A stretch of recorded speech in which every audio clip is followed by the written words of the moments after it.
Bom dia, querido.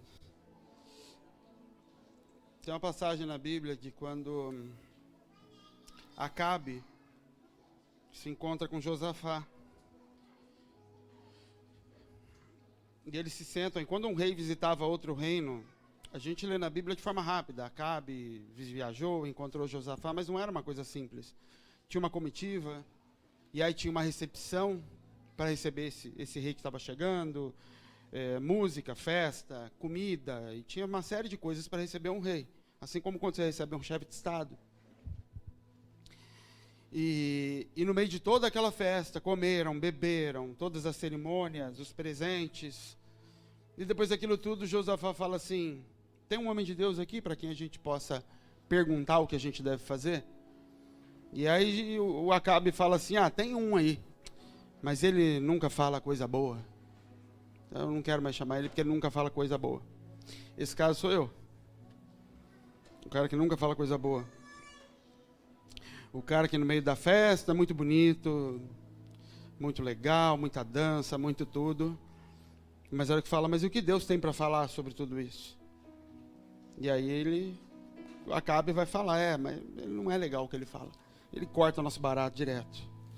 Tá tudo muito bem, já dançando para Deus, cantando para Deus, ele corta todo o nosso barato. E às vezes isso cansa demais, pesa demais. Mas, amém, nós vamos ofertar e dizimar, querido.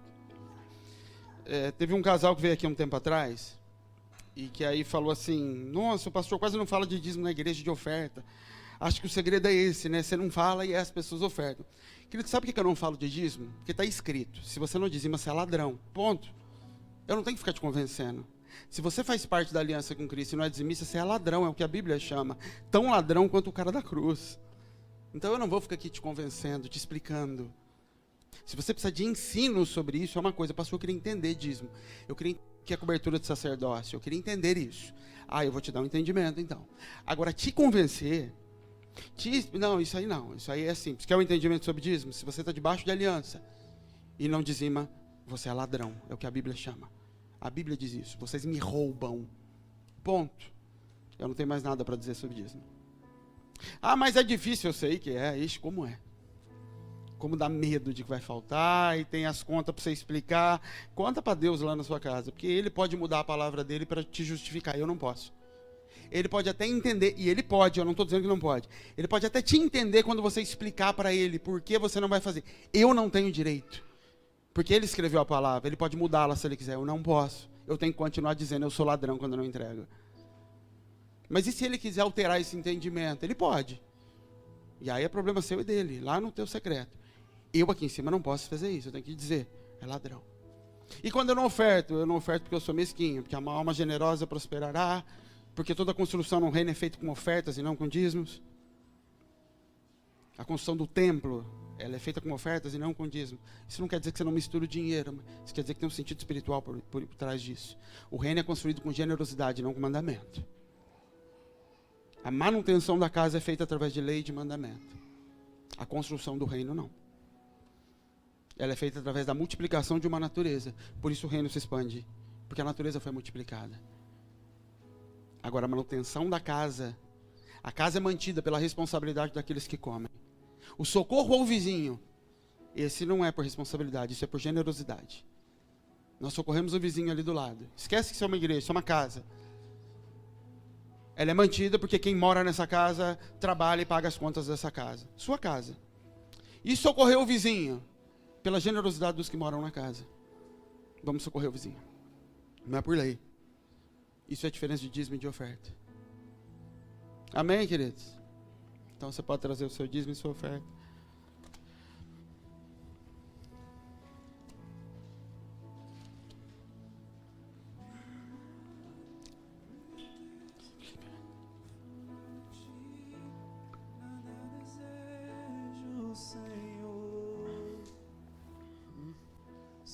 Tenho a ti, eu tenho tudo, meu amado, meu tesouro, fora de ti, nada desejo, Senhor. Se eu tenho a ti, eu tenho tudo, meu amado, meu tesouro, fora de ti, nada desejo, Senhor. Feche seus olhos, querido. Vamos orar, vamos falar com Deus. Espírito Santo, obrigado por esse dia. Que o Senhor tenha misericórdia dos nossos pecados, Senhor. Que a Tua graça venha sobre eles. Que o Senhor os lance no mar do esquecimento, Pai. Que o Senhor nos permita nos aproximar do Senhor. Em nome de Jesus, fala conosco nessa manhã, Espírito Santo. Quebra toda barreira, toda cadeia de entendimento, Senhor. Nos enche de responsabilidade pela transformação que o Senhor precisa fazer em nós, Pai. Em nome de Jesus, que nós oramos e te agradecemos. Amém? Essa semana eu estava conversando com o Manuel. E era uma conversa rápida que virou uma conversa bem longa no telefone. Porque sempre que a gente fala que vai para lá, o Manuel começa a fazer preparativos de vários tipos para nos receber. E quem já foi para lá sabe como é. O que eles tentam fazer para nos agradar. E no começo, o Manuel tentava, de todas as formas, como todo bom religioso, encher a igreja. Fazer um evento, alguma coisa, para me impressionar. No sentido de eu chegar lá e falar, a igreja está andando, a igreja está crescendo. Porque tem mais pessoas, coisa desse tipo. E nunca dava certo. A gente comprava muita comida, sobrava, enfim. E essa semana, quando ele estava me falando dos preparativos, que são surpresas, que eu não sei o que é, e começamos a entrar no assunto das igrejas, da vizinhança, das aldeias em volta, do que as pessoas estavam falando da igreja, de como elas viam aquilo. E quando o Manuel começou a falar algo para mim, no sentido do que a gente chama de espiritual, igreja orar, eu falei, Manuel, deixa eu falar uma coisa para você. O mundo não vai ser convertido pela tua espiritualidade. O chefe da vila lá embaixo, ele não entende quando você fala em línguas. O feiticeiro não está nem aí se você sapateia no espírito. Eles não ligam para isso. Quando Paulo vai falar sobre isso para a igreja de Coríntios, ele fala assim, olha, se vier alguém de fora visitar a igreja, se você estiver falando em línguas, de que isso vai adiantar? Essa pessoa vai achar que você é louca. Agora, se você profetizar e traduzir isso aos ouvidos dela, aí sim, o coração dela é revelado e ela vai ver que tem Deus nesse lugar.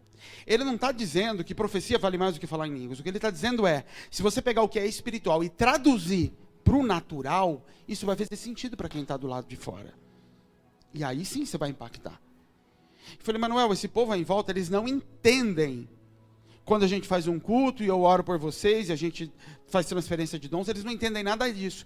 Mas eles entendem quando você dá água para eles, mesmo que no dia anterior eles falaram mal de você, isso eles entendem. Eles não entendem que Deus deu uma palavra sobre Mecuse, mas o chefe da vila entende que você é a única igreja que compra material escolar para todas as crianças ao redor. Isso é a linguagem que ele entende. E aí quando ele olha para você, ele fala, como é que pode ele fazer isso? Como que ele faz isso? E aí você fala, isso é Deus. Aí ele fala, eu quero esse Deus aí. Isso que você está chamando de Deus, eu quero. É isso que Paulo está falando. Os de fora, eles vão reconhecer a Deus e se dobrar a Deus quando a mensagem é traduzida para o carnal. Cristo, antes de se fazer carne, ele era só um verbo na boca de profetas que ninguém entendia muito bem o que estava falando. Um menino nascer de uma virgem. Eu falei, isso é a doideira do profeta falou, ele devia ter bebido.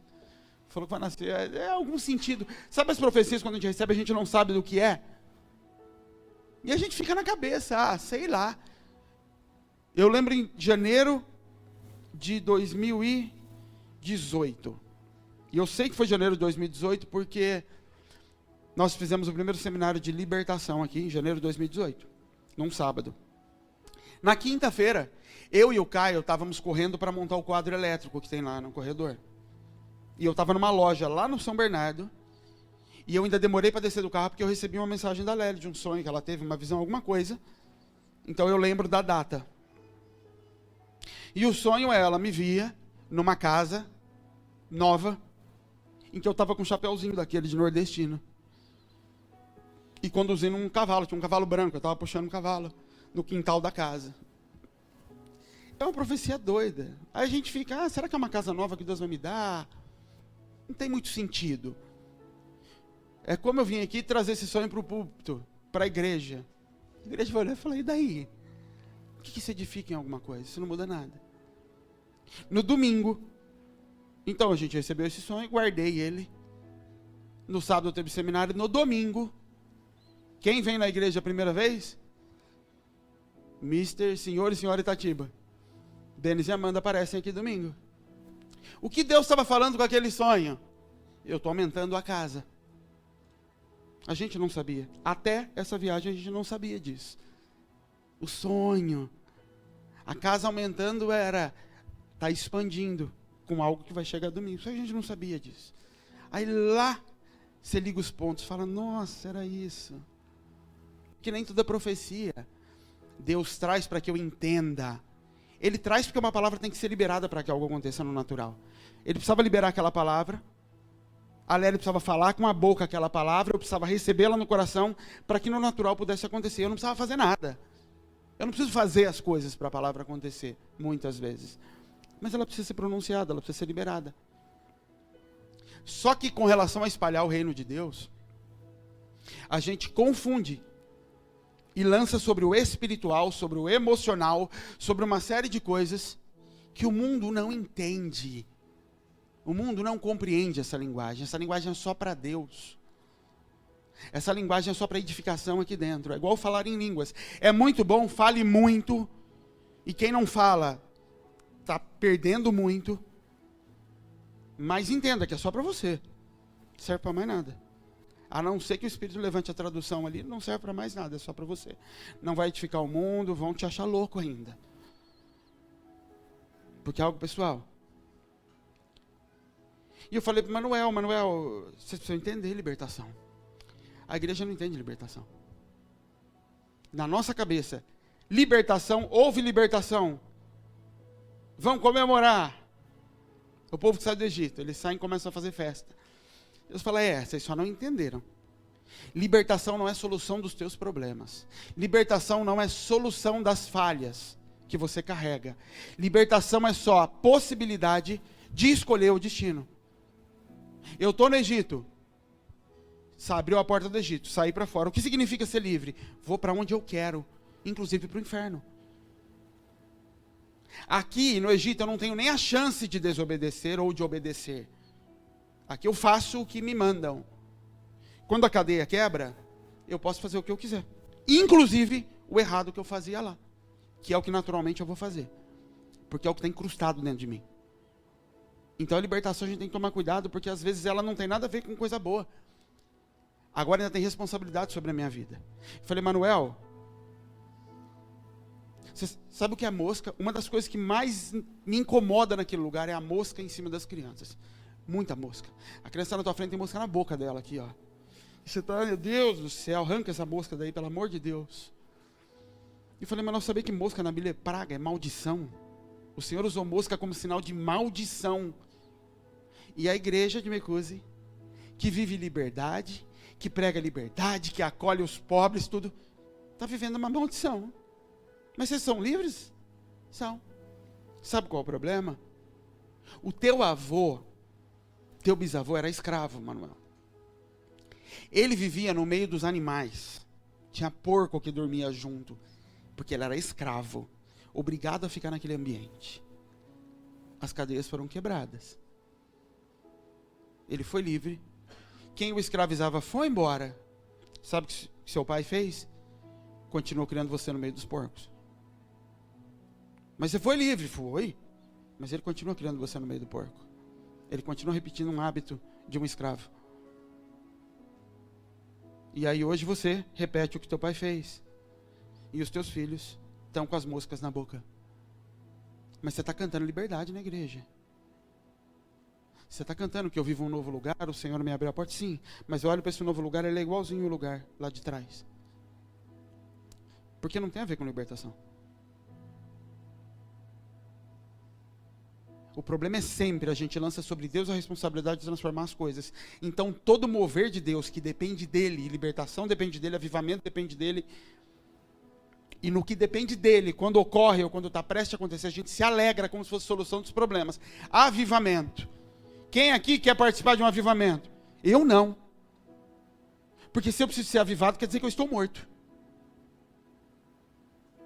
Avivamento não é uma promessa de Deus no sentido de uma recompensa. Avivamento é o Senhor tendo a necessidade de se mover por causa da desgraça do mundo. Como o mundo morreu, eu preciso ressuscitar. Mas eu nunca quis que morresse. O problema é que não entender isso, eu estou esperando a festa. Vai vir uma festa. Não vai vir uma festa. Vão vir profetas enfiando o dedo na cara da igreja, confrontando a igreja. E separando quem quer sair daí e quem quer continuar morto. Por isso vão ter pessoas ressuscitadas no meio da igreja. Isso é avivamento. Jesus foi o maior avivamento. Arrependam-se, arrependam-se, arrependam-se. Isso é avivamento. Lázaro, sai daí. Isso é avivamento. Não é fumacinha caindo em cima de Betânia. É o Senhor dando uma ordem para alguém que está morto. E dizendo, eu estou aqui. Sai daí e vem para cá. E quem sai dali? Só Lázaro. Porque a palavra foi para Lázaro e Lázaro ouviu. E os outros mortos? Continuam mortos. Porque não é uma festa onde pessoas começam a se levantar. É um lugar onde Deus dá o direito de que a ressurreição aconteça. Avivamento, libertação, é responsabilidade. É Deus falando, eu quebro as correntes que antes te prendiam. A escolha agora é tua.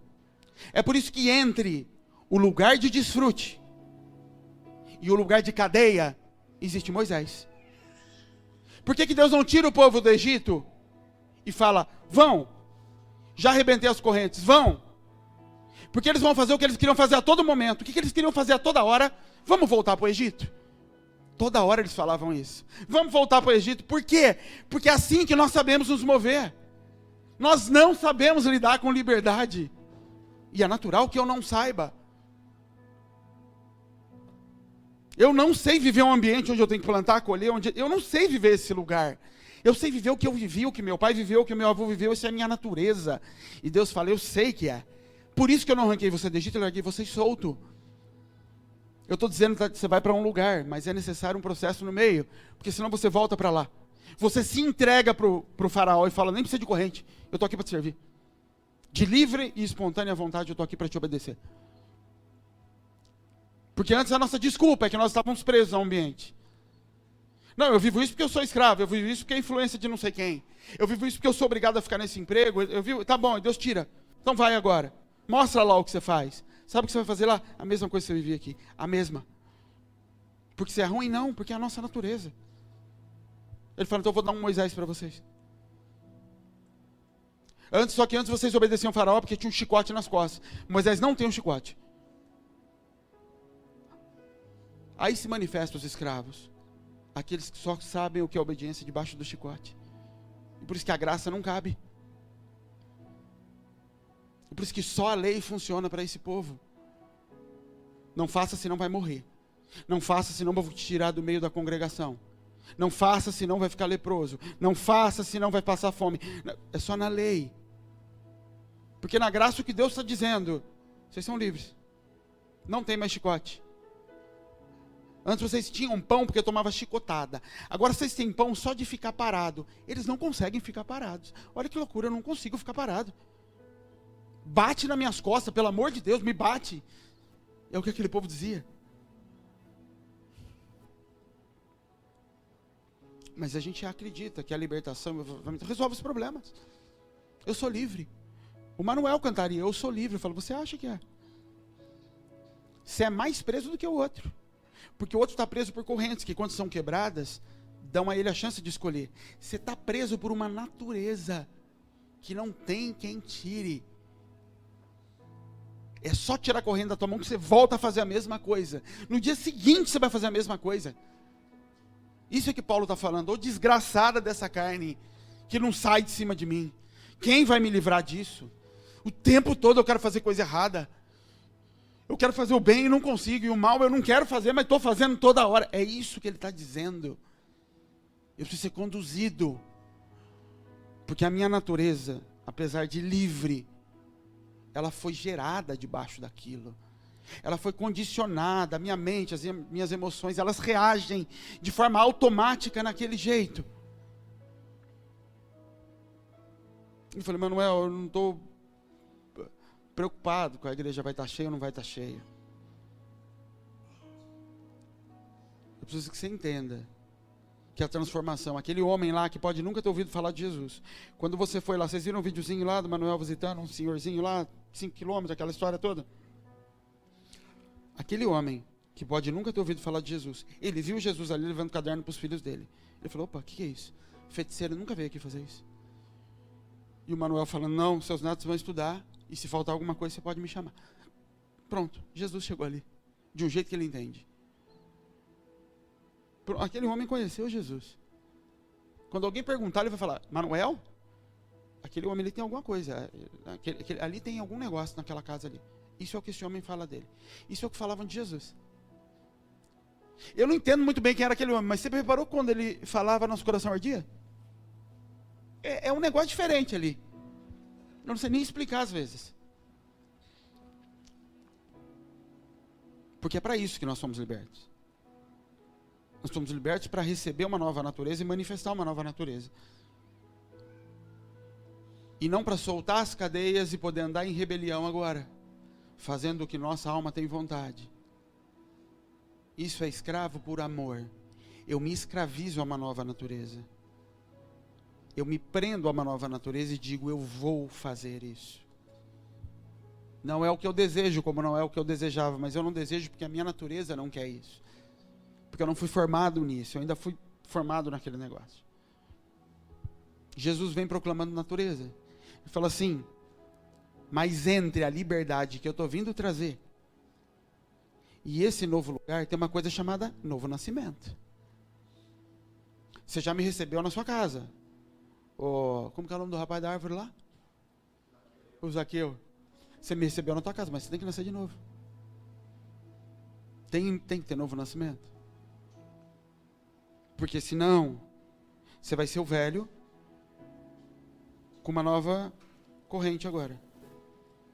O velho sendo obrigado a obedecer algumas coisas aqui, para a vida inteira. Nós começamos aqui, nós começamos na obrigação. O problema é que isso nunca vai ser transformado. Ou porque eu não nasci de novo, ou porque eu continuo manifestando as características da minha cadeia.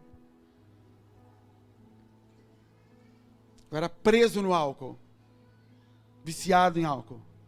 Aí Deus me liberta. O que me liberta? Eu não tenho mais vontade de usar álcool. Mas o que me levou a usar álcool? O que me levou a começar a colocar o álcool na boca e aquilo me prendeu? Bom, o que me levou àquilo foi rejeição da minha mãe, foi ansiedade, sei lá, monte uma lista. Decepção, morte do pai, uma série de coisas me levou a me tornar um alcoólatra. E eu não consigo parar de beber. Jesus toca na minha cabeça. Puf, no dia seguinte eu não tenho mais vontade do álcool. Mas eu continuo. Perdi meu pai, ansiedade, rejeição. Tudo aquilo continua. O que vai estar no dia seguinte? Como é que eu vou manifestar agora? A rejeição, a ansiedade. Eu só vou trocar. Isso se eu não voltar para o álcool. Mas isso só vai ser substituído. Porque esses comportamentos continuam cravados em mim. Eles não foram retirados. O povo sai do Egito. O maior sinal de libertação da Bíblia. Eles saem de lá e continuam escravos de tudo que eles eram. Só que agora andando com Moisés. E falando as mesmas coisas, e brigando do mesmo jeito, com a mesma prostituição, com tudo igualzinho no pacote. Mas eles não foram libertos. Querido, libertação não é lavagem. Libertação é abertura de cadeias. A lavagem é pela palavra. É pelo sangue e pela água. É por um novo nascimento que abre a possibilidade de eu começar a ser lavado pela palavra.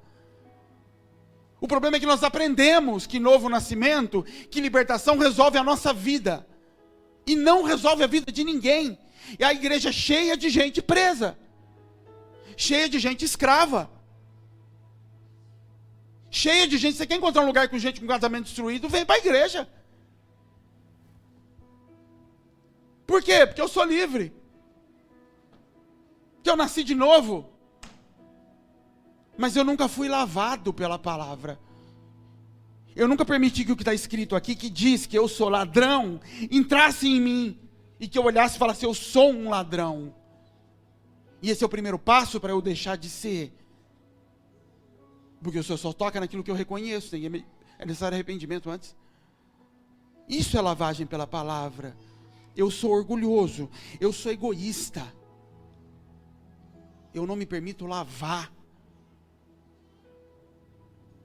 Por isso eu carrego um nome, mas não me assemelho em nada com isso.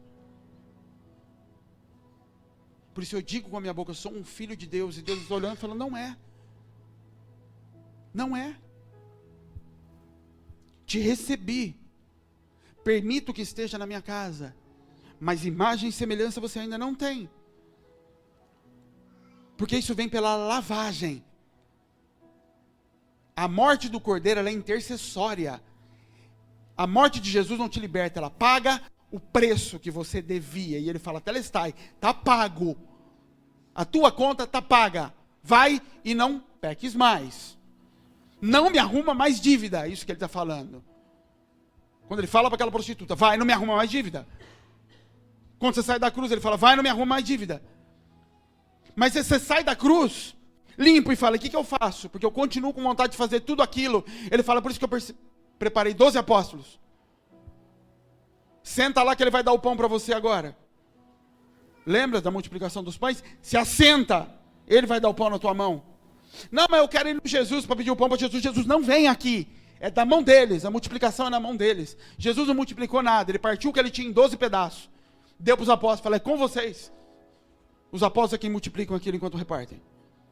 É isso que Jesus está fazendo. Entreguei minha vida por vocês. Dei meu corpo aqui, parti o meu corpo por vós. Agora, comecem a lavagem. Comecem a se purificar e a se santificar. Para depois poderem cumprir um ide. Agora vocês vão. A gente pulou as etapas, pulou os processos, porque nós aprendemos assim. Aprendemos que a igreja é um lugar que você vai, aceita Jesus e pronto. No dia seguinte Deus vai começar a abençoar o seu trabalho. Vai abençoar suas coisas. E sua família vai ser um pouquinho mais feliz. E se não for ser, como todo bom hipócrita, esconde um pouquinho, porque você não vai ser o desgraçado da igreja que nunca consegue resolver os problemas. Então vamos fingir que está bem. Você não tem intimidade com a tua mulher, tem sei lá quanto tempo, mas dá a mãozinha na igreja e vamos fingir que nós somos o casal referência. Que a gente aprendeu desse jeito. Senão vou eu lá de novo falar, pastor, falar que eu estou com um problema e minha família é a desgraça. Falar, não faz isso não. O propósito de libertação não é ficar com Deus, querido. O propósito de libertação é espalhar a natureza. Deus tira aquele povo do Egito e fala, vocês vão para um lugar agora e vão espalhar a natureza em cima da terra. Vocês vão se multiplicar em cima da terra. Multiplicai-vos, enchei a terra, a mesma coisa. É para isso que eu estou te libertando. Para você espalhar a minha natureza por aí. É só para isso. Senão, eu te trago para cima. Quando é que Deus vai te levar para a glória? Quando não tiver mais o propósito de espalhar a natureza dele. Ele fala, vem ficar comigo agora. Por isso que morte não é perda de vida. Morte não é perder a vida. Morte é combati o bom combate. Fiz a minha parte no propósito, espalhei a natureza nos lugares que Deus pediu e agora fui promovido para ficar do lado dele. É isso. Eu já estou indo na frente para aquilo que todos nós estamos esperando. Eu estou indo na frente de vocês. Eu já estou indo para aquele lugar, enquanto vocês ainda têm trabalho para fazer. É para ser isso. Porque o propósito é espalhar a natureza. Se a gente perguntasse para o teu avô, qual é o teu propósito de vida? Ele não é crente. E de preferência um avô que morreu, tá? Que não está influenciado pelo que nós vivemos. Talvez até o teu pai. Se eu perguntasse para o meu pai, eu sei que eu ia ouvir isso que eu vou falar, mas porque ele não viveu o que nós estamos vivendo hoje. Qual é o propósito de vida? Ele vai falar algo mais ou menos assim. Ele iria falar algo mais ou menos assim. Criar os filhos. Honrar a Deus. Ser um bom cidadão. Ser referência para minha família. Ele ia dizer isso. O propósito de vida é esse. Hoje, se perguntar para a maioria dos crentes da igreja, qual é o teu propósito de vida? Você pode não falar com a tua boca, mas no final é ser feliz. O que eu faço é em função de resolver problemas que me deixam infelizes, tristes. Você é infeliz, querido, porque você encontrou um Jesus que não tem nada a ver com a tua natureza. E você não se dobra à natureza dele, está tentando conciliar a sua com a dele, por isso você é infeliz. E quanto mais perto dele você fica, mais triste você vai ser. Porque a sua natureza nunca vai se casar com a dele. A sua tem que morrer. Porque nós vivemos para ser feliz. Nós não vivemos para servir. Nós nos envolvemos com as coisas em função de algo que aquela coisa vai me dar. E não simplesmente para servir, para chegar e falar onde é que eu sirvo. Você vai limpar banheiro, estou indo lá. Não, mas banheiro, eu vim aqui porque eu queria tocar nos pobres, eu vim aqui porque eu queria... Não, você veio aqui porque você queria ser feliz. Você entrou no reino, às vezes, buscando algo que te sacie, porque Cristo ainda não saciou. Mas eu sou crente, o diabo também é crente, há muito tempo, ele só não aceitou Jesus como modelo. Mas ele também é crente, ele também crê em Deus, ele fala com Deus. O diabo fala com Deus, você vê Jó lá, os anjos vêm, o diabo passa na frente, bate papo com Deus, e aí Deus, como é que tá? Tô bom, você, tá difícil as coisas, e o menino lá? O menino lá, você está vendo que ele é bom, eles conversam. O que isso muda a vida do diabo? Nada, porque o diabo diz, eu tenho a minha natureza, você tem a tua, e eu quero a minha. Estar na presença de Deus não transforma Satanás, e não te transforma. Estar na presença de Deus revela o quão diferente eu sou dele, ou o quão parecido eu sou dele. É para isso que serve a presença de Deus. Como um espelho para que eu possa me ver e ver quem ele é. É para isso. A transformação acontece quando eu olho, vejo que não sou igual, me jogo no chão, isso é adoração. Eu me dobro diante daquela imagem e falo, eu não quero essa velha, eu quero aquela lá. Eu me rendo diante daquela. E aí aquela vai dizer assim, então anda para a direita, não anda mais para a esquerda. Você vai falar assim, Senhor. Eu vou dizer, não, mas é a direita, certeza que não é esse aqui. Deus fala, você não está me adorando. Você não se rendeu à imagem. Por isso a transformação nunca acontece. Ela está sempre capenga. Tem um salmo, Salmo 84, verso 5, diz assim, ó, abre lá, vai dizer que a gente é crente, vocês abrem a Bíblia.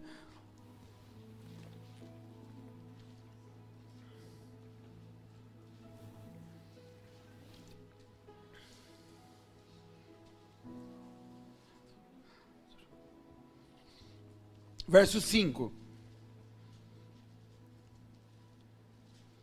Salmo 84, verso 5. Diz assim.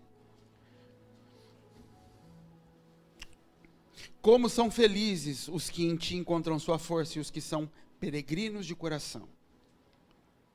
Ou seja, aqueles que te seguem, correm atrás de você pelos caminhos com o coração. Ao passarem pelo vale de Baca, fazem dele um lugar de fontes. As chuvas de outono também o enchem de cisternas. Até aqui.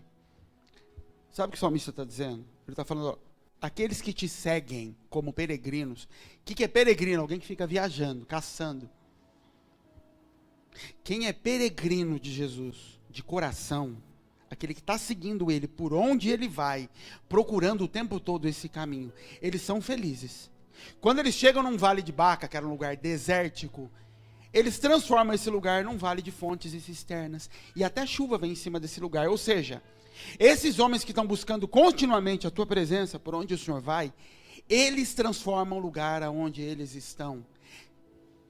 Eles espalham natureza aonde eles chegam. Querido, isso é inconsciente. Essa semana eu lembrei de uma coisa, ou Deus me fez de lembrar de uma coisa. Em 2015, eu estava dando consultoria numa empresa, as pessoas conhecem, uma empresa de festa aqui, e eu lembro que eu estava andando dentro do prédio da mulher, era uma casa grande, um prédio grande, antigo, e ela estava atrás, ou ela estava, enfim, eu não tinha visto que ela estava bem atrás de mim, eu estava andando num lugar, e tinha um papelzinho no chão amassado. E eu abaixei, andando, peguei aquele papelzinho, peguei na mão, fui andando, e ela viu aquilo. A hora que entrou na sala, ela veio e falou assim, você pegou o lixo lá no chão. Ela falou, eu faço isso. Ela é a dona da empresa. E ela quis dizer, os funcionários não fazem isso. Por que eu faço? Eu faço porque eu sou dono de empresa também. É minha natureza. Eu não faço isso na minha empresa. Eu não faço isso na minha igreja. É a minha natureza. Aonde eu estou, eu manifesto ela. Aonde eu estou, eu limpo a sujeira do lugar que eu estou, o lugar fica limpo, porque eu estou ali, a minha natureza está naquele lugar. Manuel, você entende, Manuel, por que tem mosca em cima das crianças? Porque a sua natureza ainda não foi transformada. Mas você recebeu Jesus, você flui em profecia. Manuel flui em dons de revelação. Manuel recebeu autoridade espiritual sobre uma vida inteira. Junta tudo isso no espiritual. Sim. Mas a natureza dele ainda tem uma porta aberta para uma praga avançar sobre os filhos. Por quê? E eu disse para ele, sabe o que você tem que fazer, Manuel? E eu falei para ele, amanhã de manhã, faz o seguinte, profeticamente. Você abre a porta de manhã da tua casa, quando você acordar, você fecha os olhos e fala assim, Senhor, que ao abrir os meus olhos eu consiga olhar esse lugar como meu pai olha. Como meu pastor olha quando ele vem aqui. Eu quero olhar como ele olha. Eu quero que as coisas incomodem a mim, como incomodem a ele.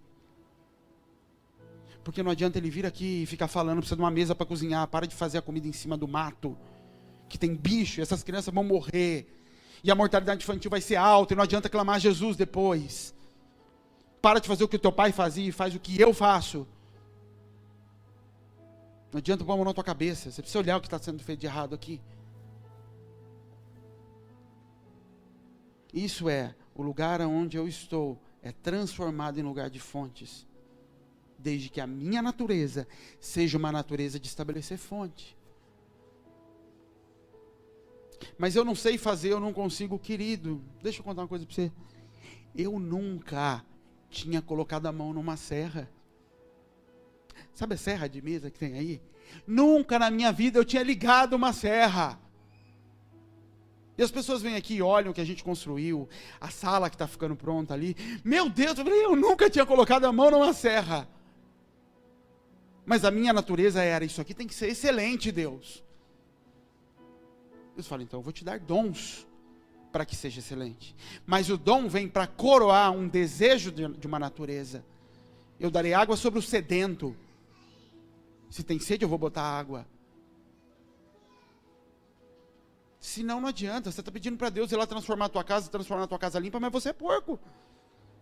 Você é relaxado e está pedindo para o Senhor ir lá e transformar as coisas. Fala, não vou. Mas não vou mesmo. Porque você continua se parecendo com teu pai, com teu avô, e isso não é um problema para você. Porque enquanto criança, você obedecia a teu pai, teu avô e tua mãe, e seguia aqueles caminhos como escravo, sem saber, a tua mente estava presa a algo. Hoje Deus te deu liberdade para seguir novo caminho, e você não segue, você continua querendo seguir o caminho antigo. É uma escolha, e você é livre. E pior, agora o juízo é maior, porque agora é baseado na tua responsabilidade. Por isso que a criança não vai para o inferno, ela não tem responsabilidade nas escolhas. Ela só segue e copia. Quando ela recebe consciência, agora ela já é o juízo. Agora ela escolhe. Libertação é a mesma coisa, é melhor ficar preso às vezes. Pelo menos eu não estou fazendo porque eu sou obrigado. Pelo menos eu não estou fazendo por consciência. Eu não consigo, eu não posso, o Senhor está vendo. Ele fala, eu sei. O povo que morreu no Egito, os velhos no Egito, presos, foram para o seio de Abraão. Simples assim. Mas tinha idolatria? Tinha, foram. E aqueles que caíram no deserto? Aqueles que o Senhor falou, vão morrer. Cansei. Aqueles não. Era melhor ter ficado lá dentro. Porque não tinha responsabilidade sobre o que estava sendo feito. 400 anos clamando por liberdade, 430 anos, Deus tira aquele povo. E aí tem todo o processo que você conhece. Vai para o deserto e cai pão do céu, e tira água da rocha, e guerra, e briga, e tá, 40 anos naquilo. Aquele povo é circuncidado. Recebe o selo, recebe caminho, recebe destino. Tudo lindo. Os pais morreram, são só os filhos agora. Os que nasceram debaixo daquela condução de Moisés chegam em frente a Jericó. Jericó significa cadeia, prisão, é a figura de cadeia. É a figura de cadeia religiosa. Jericó foi a primeira grande cidade estabelecida que o Senhor resolve destruir. Jericó é a figura do que Nimrod fez. Vamos estabelecer uma cidade. Vamos construir uma igreja, figura de religião. Vamos ficar junto aqui. O propósito de Deus é ir por todo mundo. Não, vamos ficar aqui, vamos fazer a igreja crescer. E aí quando o membro da igreja fala, Deus me deu uma palavra para eu sair. Não, você está em rebelião, tem que ficar aqui. A gente tem que ficar junto. Isso é Nimrod. Vamos fazer uma cidade, fazer um nome forte, uma denominação grande, e erguer uma bandeira, a cidade todas vão nos conhecer. Isso tem nada a ver com Deus. O plano de Deus é multiplicou, nasceu um filho, cresceu, amadureceu, manda embora. Não vamos ter uma igreja gigantesca. Ele vai começar outra em outro lugar. E ele vai ser responsável, não vai me prestar contas não. Denominação é Babilônia, querido, não é a igreja de Jesus, entendam isso. Não existe pastor de pastor na Bíblia. Existe pai de pastores. E pai visita a casa do filho, vê coisa errada e dá conselho. Filho, eu faria diferente. Se o filho pergunta ainda, porque senão ele sai de lá e fala, a casa é tua. Filho não presta contas para o pai. De onde está gastando dinheiro, o que está fazendo, a casa é tua. Deus nunca estabeleceu. Quem estabeleceu? Pastor de pastor e diretor de não sei o quê. Quem estabeleceu isso foi Roma. Isso é um modelo de governo do exército romano, que entrou na igreja romana, que está dentro das nossas igrejas, que nós dizemos que não somos católicos. Somos mais romanos e católicos, nós não. Eu não. Mas a igreja evangélica é mais romana e católica do que ela pensa. Eu saí de uma que critica a católica, porque a católica tem papa, a minha tem a 2. Tem a 2, um em cada lugar do mundo. Se é para ter papa, tem 2. Que durante o tempo que eu era pequeno, o cinema era pecado. De repente ele decidiu que não era mais, escreveu no papel, agora cinema não é mais pecado. Eu falei, ué, a pessoa está decidindo que é pecado desse jeito. Tá fácil. E o pior não é lá. O pior é aqui, a gente come isso normal.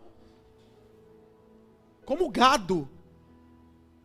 E por isso não cresce, porque nós amamos correntes. Mas está errado, eu estou vendo que o pastor fez, está errado, minha filha, sai de lá.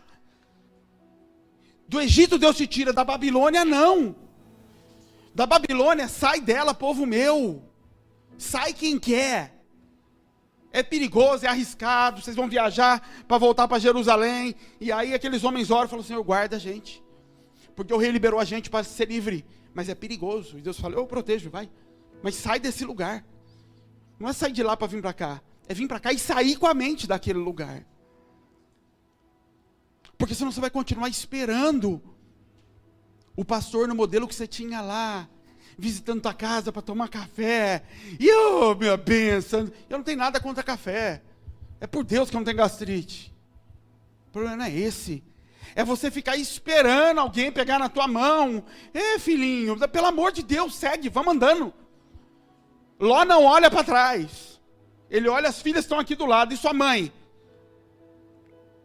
Você tem ideia que a gente sabe que aquela mulher virou estátua de sol? Ló não sabe? Você já parou para pensar que Ló não sabia que a mulher tinha virado estátua de sal? Porque se ele tivesse virado para olhar ela, ele também tinha virado. Ele nunca soube disso, a gente é que sabe. Porque Deus revelou isso. Ele vai andando e olha para as filhas. Filhas aqui, cadê sua mãe? Ela ficou para trás. Bom, vamos andando, a gente vai encontrar ela lá na frente. Isso é igreja, é isso que eu estou andando. E cadê não sei quem? Não veio, não sei, ficou para trás. É criança? Não, porque se fosse criança eu estava pegando na mão. Se é criança, eu estou ligando durante a semana. Filho, por que você não foi na igreja? O que está acontecendo? Sua mulher falou de novo aquilo para mim. Eu ouvi falar, me falaram. É criança você pega na mão para não ficar para trás. Os adultos ficou e eu não posso virar para trás. Virou estátua? Ficou. Porque se eu voltar para trás eu também viro. Deixa esse lugar e segue. Pastor, atrasei um pouquinho, mas estou aqui do lado, estava meio cansadão. Que bom, achei que você tinha virado o negócio lá também. E vamos embora. Até chegar num lugar seguro. Mas isso é responsabilidade.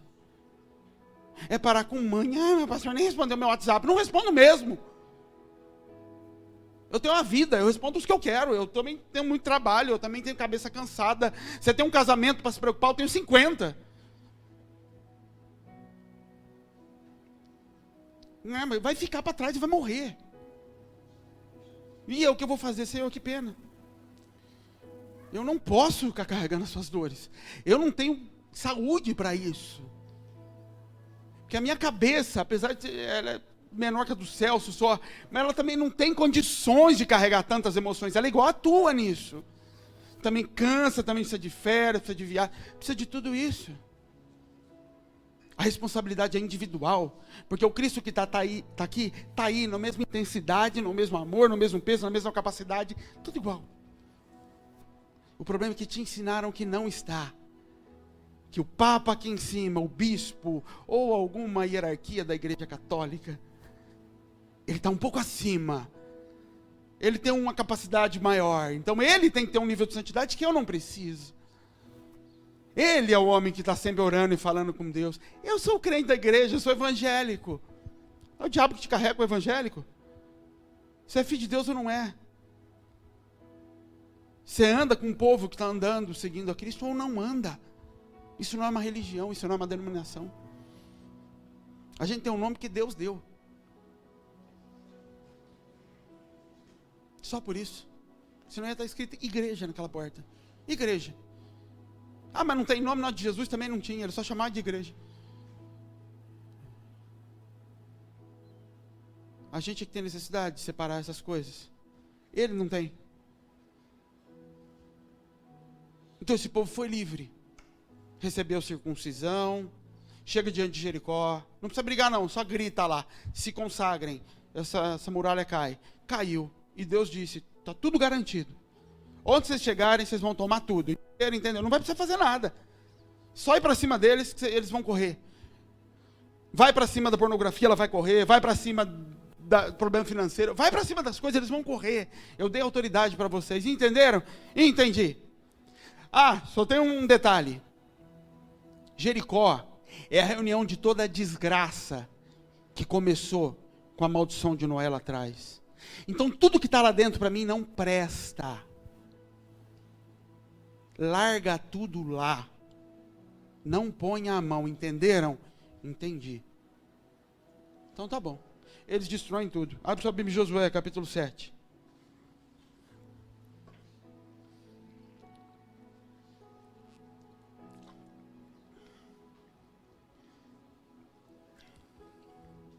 Verso 20.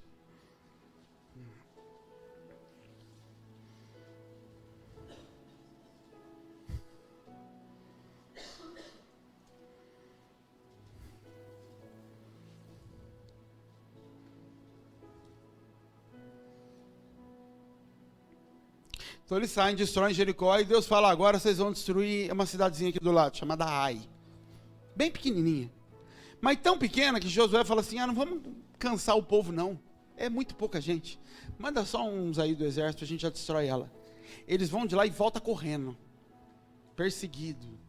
Tomando lapada. E aí Josué vai diante de Deus. Ah, por que o Senhor fez isso com a gente? Envergonhou a gente? E Deus falou, eu? Eu não fiz nada. Existe anátema no meio de vocês. Vocês têm autoridade para arrumar as coisas, mas no meio de vocês tem gente que pegou um pouquinho daquilo que era para ter sido destruído e levou para casa. E Deus disse assim, e eu nem vou falar quem é. E aí Josué começa a lançar sortes e fazer algo que era comum no meio deles para descobrir quem foi isso. Porque toda a igreja pagou o preço. Por causa de um que levou um pouquinho. E aí vem, Josué capítulo 7, verso 20.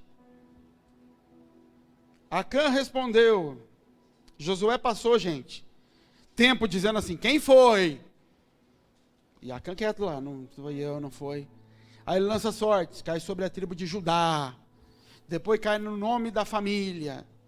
Tribo, família, o pai, até chegar nele. E ele, não sou. Aí quando chega nele, que ele não tem mais como mentir, aí ele fala, foi eu mesmo. Quem é aqui que continua tendo problema com a educação dos filhos? Não sei, mas Deus falou que tem. Só sabendo não, pastor, vamos orar. Aí vai, Deus falou que é nessa banda aqui, ó. E todo mundo quieto ali. Eu?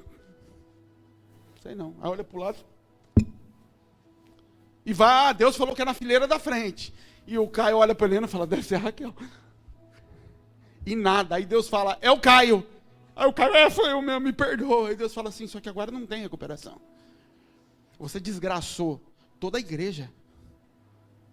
E não se arrependeu do que fez. Porque mesmo vendo os outros padecendo por causa daquilo, você continua calado. Você não abriu tua boca porque se arrependeu, você abriu tua boca porque Deus te apontou o dedo. E aí vai lá a historinha dele, capítulo 7, verso 20. Acã respondeu: é verdade que pequei contra o Senhor, contra o Deus de Israel. O que eu fiz foi o seguinte: quando eu vi entre os despojos uma bela capa feita na Babilônia, 2,4 kg de prata e uma barra de ouro de 600 gramas, eu os cobicei, me apossei deles. Então estão escondidos no chão da minha tenda e com a prata por baixo. Sabe o que Acã fez? Aquele povo ficou 40 anos, 430, mais 40, esperando uma terra limpa. Esse povo chorava, fazia campanha por um pedaço de terra. Da terra, Senhor, a gente está numa terra imunda, aí você espiritualiza as coisas. Senhor, aqui eu não consigo orar, aqui é o Egito, a terra é suja, preciso de uma terra, Senhor. Tá bom, chora. Tá bom, eu te dou a terra. A hora que ele dá a terra, você pega toda a maldição lá de trás e suja com a tua mão aqui, ó. Desgraça o lugar limpo que ele acabou de te dar. E Deus falou: é para isso que você estava chorando?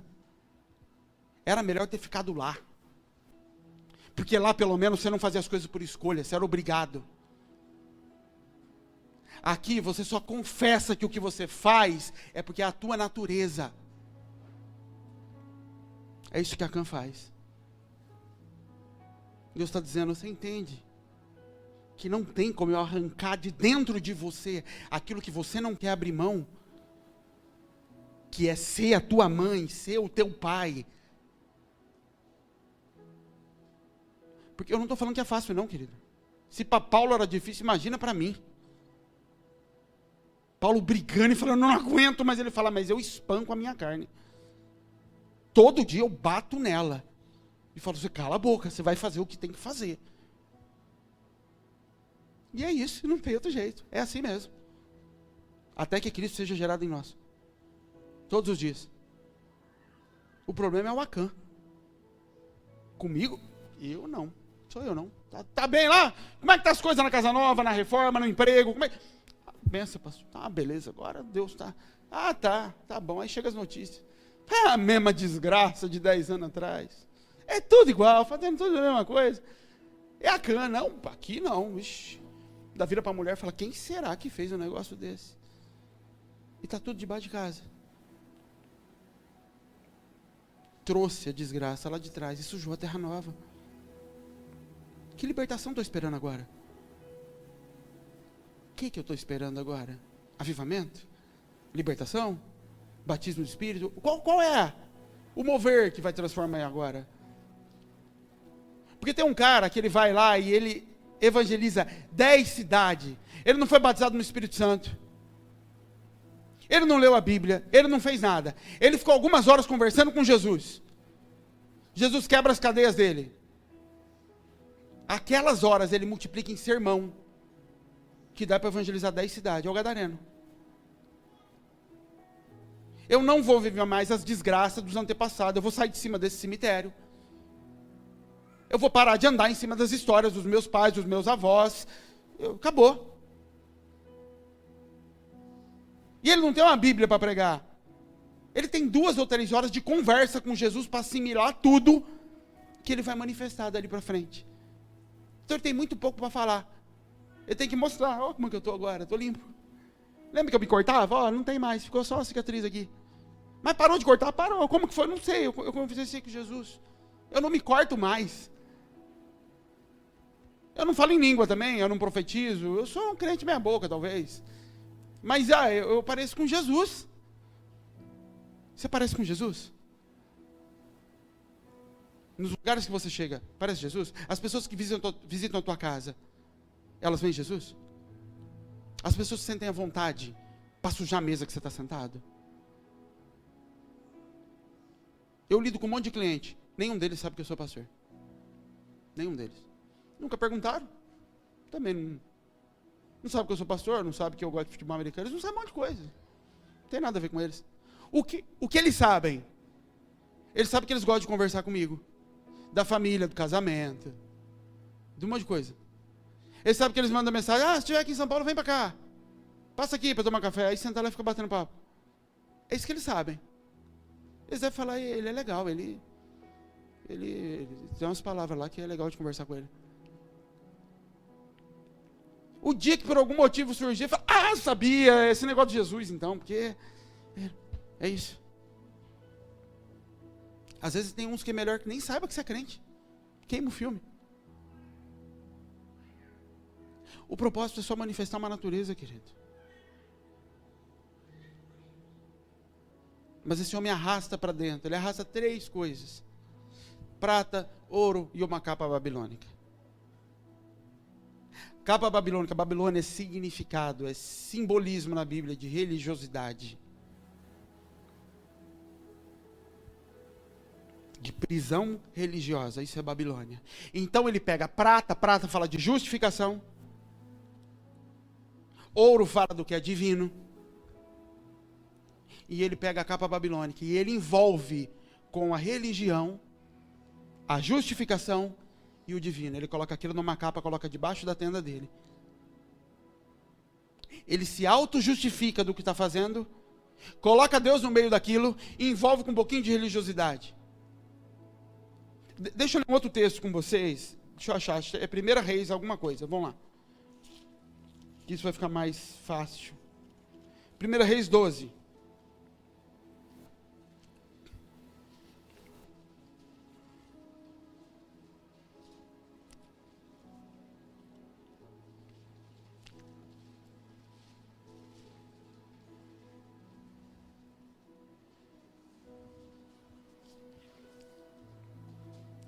Verso 28.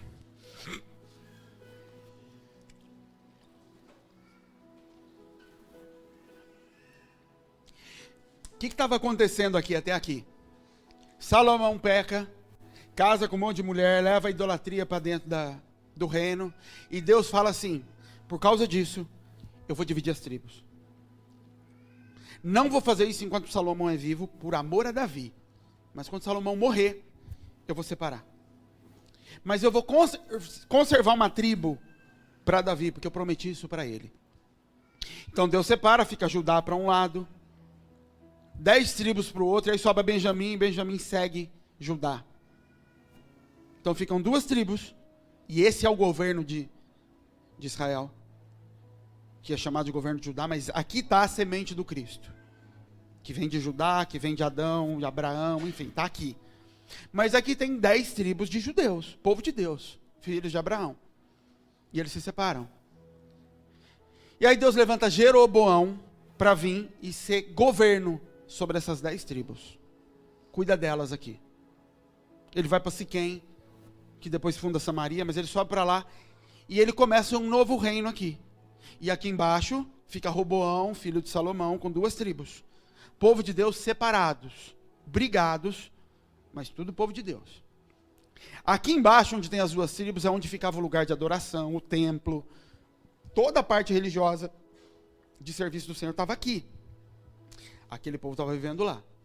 Jeroboão olha e fala assim: esse povo vai descer lá, quando tiver que ir para os cultos, tiver que entregar oferta, eles vão acabar me abandonando. Jeroboão era inseguro, porque embora ele tenha recebido o lugar, ele não tinha direito àquele lugar como paternidade. E todo mundo que não entrou nesse lugar ainda por paternidade vai ser inseguro naquilo que Deus deu. E morrendo de medo de alguém tomar aquilo que você está. Porque isso não nasceu de dentro para fora. Então Jeroboão faz o seguinte. Vamos fazer o seguinte. Vamos ler aqui.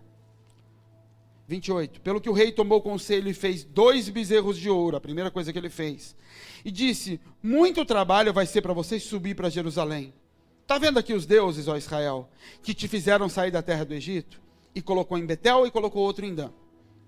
E esse feito se tornou em pecado, porque o povo ia até Dan, cada um para adorar. Também fez 2 altos, 2 lugares de sacrifício. Fez sacerdotes dos mais baixos do povo, que não eram dos filhos de Levi. E fez Jeroboão uma festa no 8º mês, no dia 15º do mês, como uma festa que se fazia em Judá, e sacrificou no altar. Jeroboão faz algumas coisas para segurar o povo perto dele, com medo do povo ir na outra igreja e não voltar. Se o povo for lá no seminário de dons, eles podem gostar do pastor lá e não voltar para a minha igreja. Então vou inventar um negócio aqui para as pessoas não ir na outra igreja. Isso era Jeroboão. Aí Jeroboão faz 3 coisas. Ele cria bezerros de ouro. Ele levanta sacerdotes que não tinham direito ao sacerdócio. A Bíblia diz dos mais baixos, que não eram da tribo de Levi. E ele cria as festas, aonde você ia oferecer sacrifício e se tornar limpo diante de Deus. Ele faz a mesma coisa que Acã fez. Ele cria sacerdócio.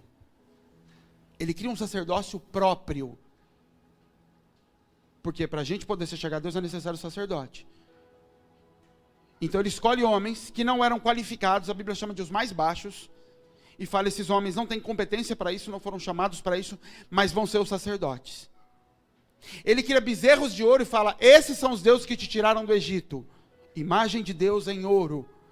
Está aqui, Deus está no nosso meio. Ouro. E ele cria a festa que o justificam diante de Deus. Vocês vão sacrificar aqui, vocês vão pagar os pecados de vocês aqui. Isso é prata, isso é justificação, isso é a figura de Cristo. Então agora ele tem o próprio sacerdócio que justifica os seus erros. Ele pega a idolatria, ele cria uma festa no 8º mês, no 15º dia. A festa estabelecida por Deus era no 7º mês. Ele arrasta a festa para o 8º mês, porque é quando aconteceu a colheita naquela época. Porque ele quer vincular a prosperidade que vai acontecer quando eles colherem a comida no campo, com a presença de Deus no meio deles. Então ele envolve um novo jeito de sacrificar a Deus. Os seus deuses, que ele diz que foram os que tiraram do Egito, e ele cobre tudo isso com um sacerdócio de homens que não poderiam estar exercendo o sacerdócio. Ele cria um novo lugar de governo para não perder o controle sobre as coisas. A primeira coisa que a gente faz quando a gente arrasta para o lugar de libertação os comportamentos lá de trás é levantar um novo sacerdócio.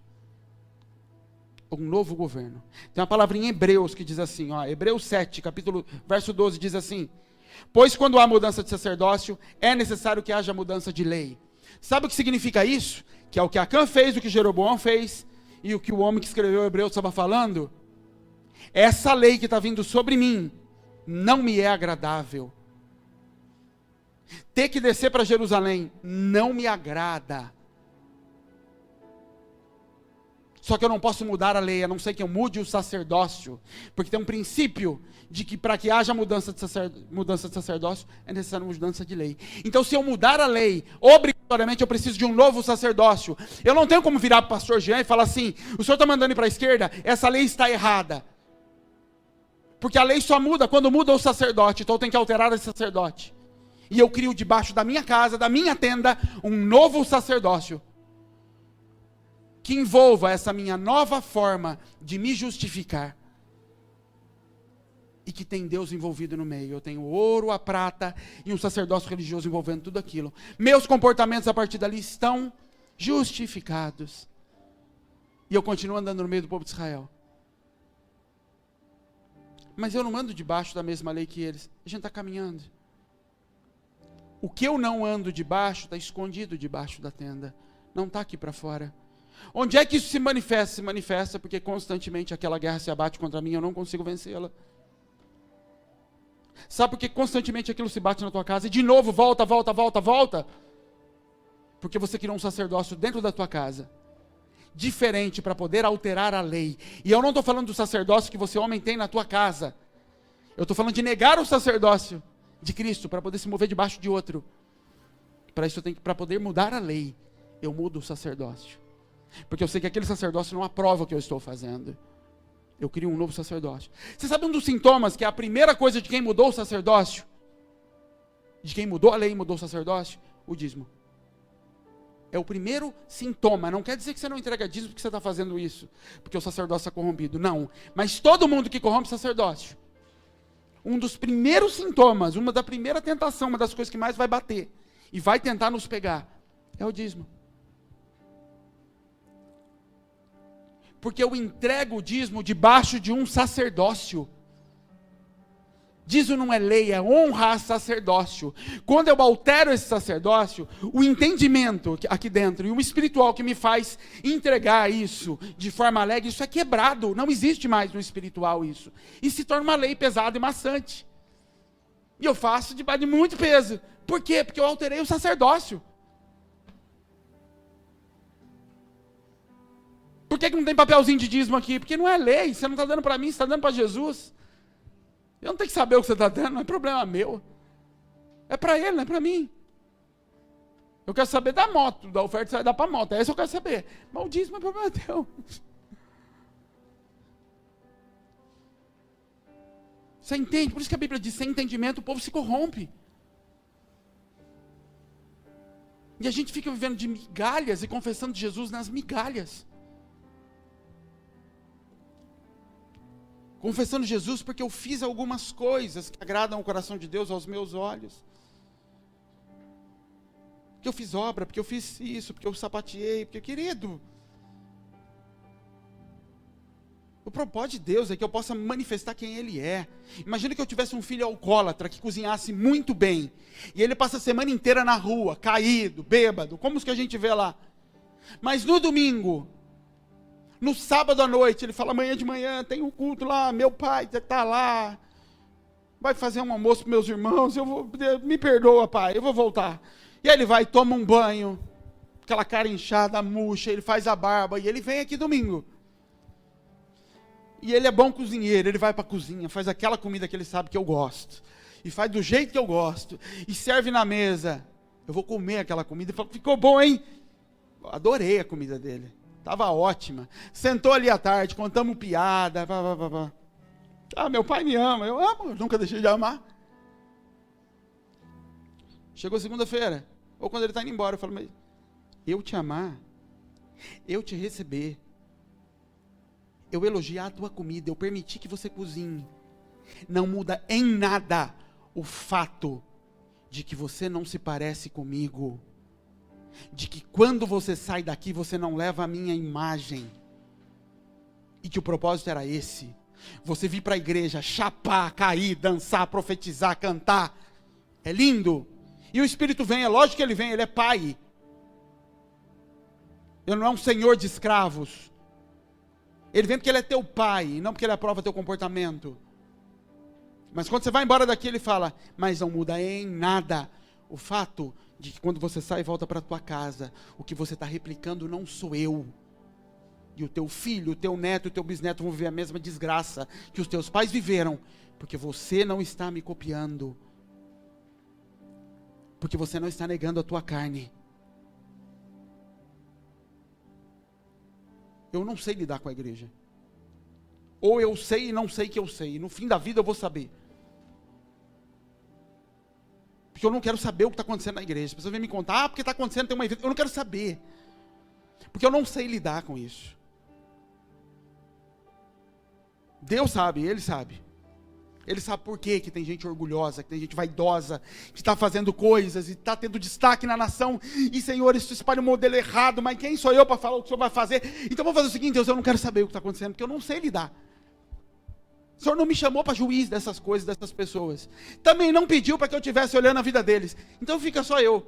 Eu vejo as mesmas 10 musiquinhas no YouTube só, eu não quero saber de mais nada. Não venha me falar que o pastor tal caiu, que levou. Eu não quero saber. O problema dele, se ele caiu, eu não fui chamado para isso. Para cuidar da vida dele. Cuidar da minha já é tão difícil. Então eu só quero saber daquilo que eu tenho que ter responsabilidade em cima.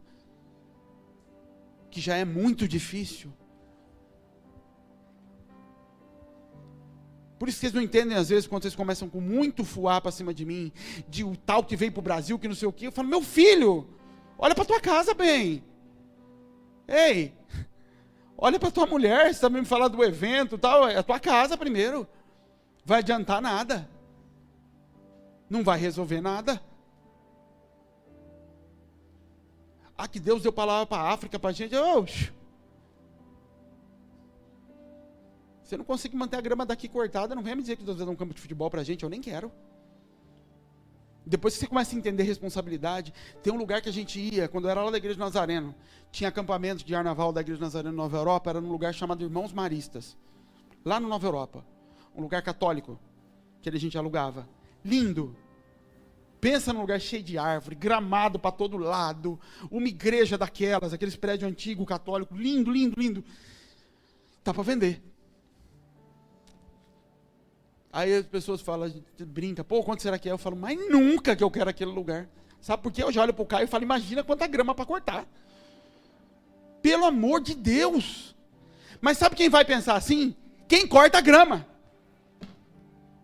Porque para quem não corta a grama, Deus vai fazer avivamento. Uhul, lindo.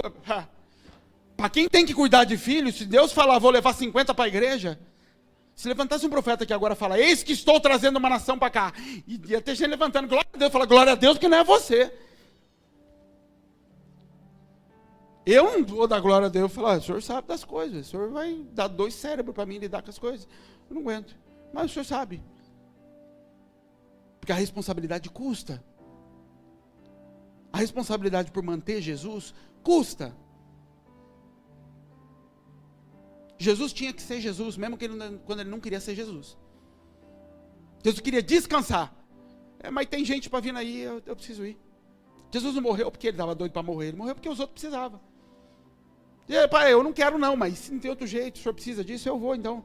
Mas se tiver outro jeito, passa de mim esse negócio. Ah, não tem, então eu estou indo lá. Por que o senhor está fazendo isso comigo? Por que o senhor me abandonou? E Deus não responde, e mesmo assim ele não chama os anjos para tirar ele de lá, ele fica. Responsabilidade.